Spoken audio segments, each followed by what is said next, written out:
Hey everybody, Steve here, and welcome to the AFR Monday Night Double Play for March 14th, 2016.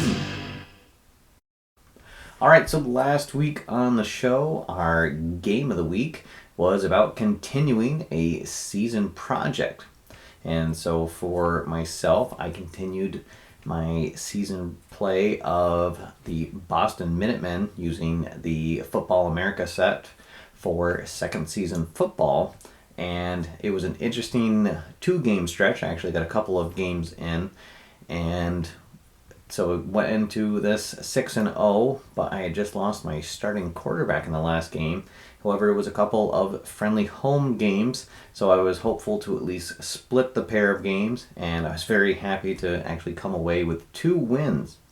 First up, I had an exciting overtime win against the Golden Bay team, and this one, finally, my backup quarterback, Kurt Render, he made a mistake late in the game, threw a interception deep in his own territory that led to the tying score, but then they were able to capitalize on a Golden Bay fumble near midfield after Golden Bay had won the first possession of overtime, and they drove down the field and were able to kick a very short field goal to win the game 17-14 and to go 7-0 on the year.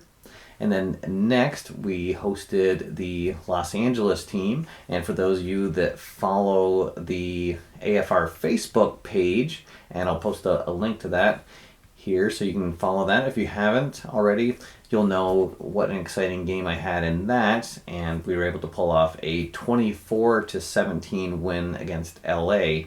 In this game, Boston was able to go down the field on their first possession and punch it in on a quarterback sneak to go up 7-0, but LA came back very quickly to tie it up, so it was 7-7 after 1. Then Boston marched down the field again, and this time it was fan favorite Rondé Lincoln who punched it in to put his team up 14-7. Then in the third quarter, Boston couldn't get anything done with the opening possession, and it was LA who marched right down the field with just a 6-play drive to tie the game up at 14 apiece.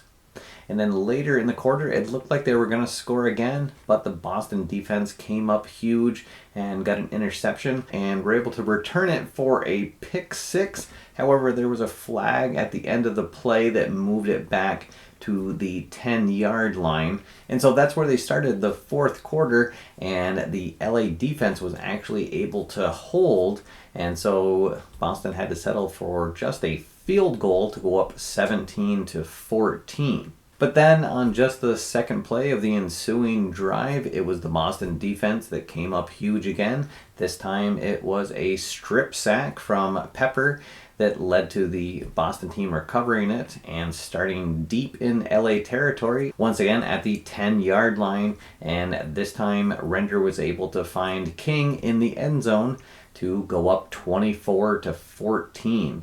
And then late in the quarter, with just 4 minutes left to go, LA was driving, and they had a pass that would have given them a first and goal at the 3-yard line. However, a video review ruled that it was an incomplete pass, and they had to settle for a field goal to close the gap to 24-17. And that was as close as they would get, as their quarterback unfortunately took a couple of big sacks trying to make something happen and keep the plays alive.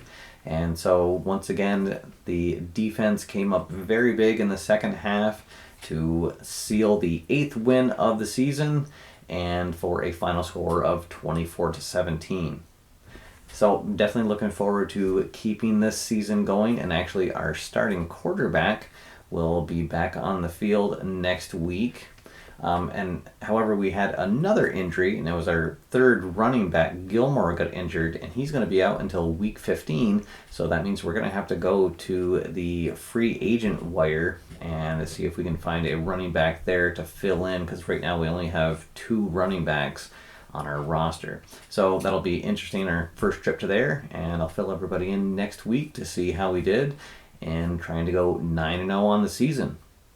Now, as for viewer submissions, Jim Suprint had an amazing weekend of gaming, and he actually had 5 different projects that he continued over the weekend to go along with the theme for the game of the week.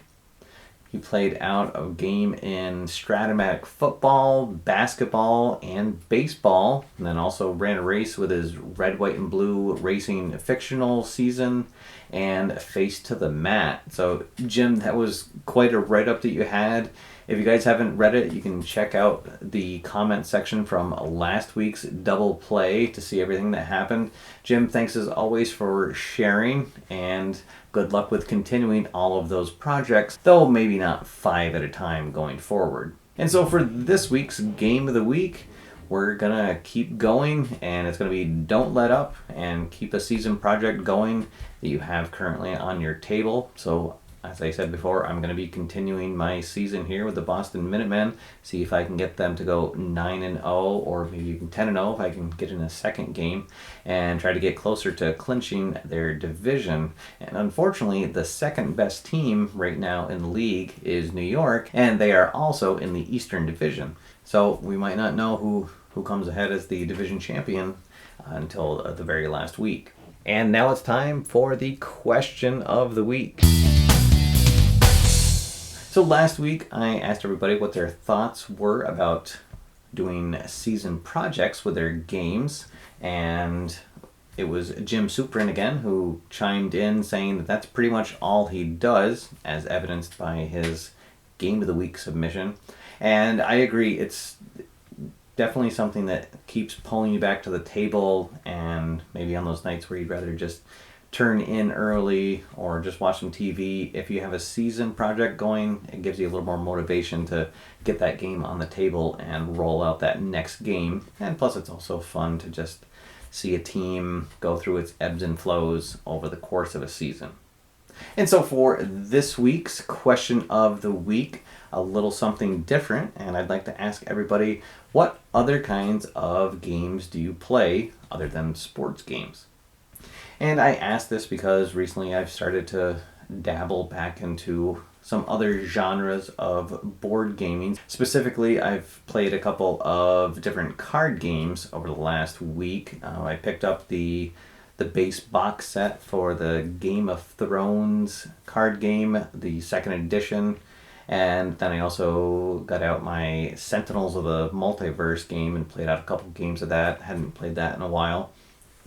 And so I just was wondering what other kinds of games sports gamers tend to play, if anything at all. I feel like there's probably a lot of crossover with war gamers on the channel here, but I'd be interested to find out what your thoughts are. Leave a comment, and maybe I'll feature them next week on the show.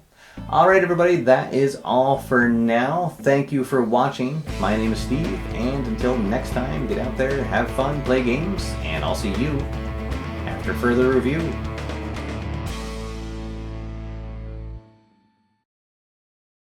Of board gaming, that's easy for me to say.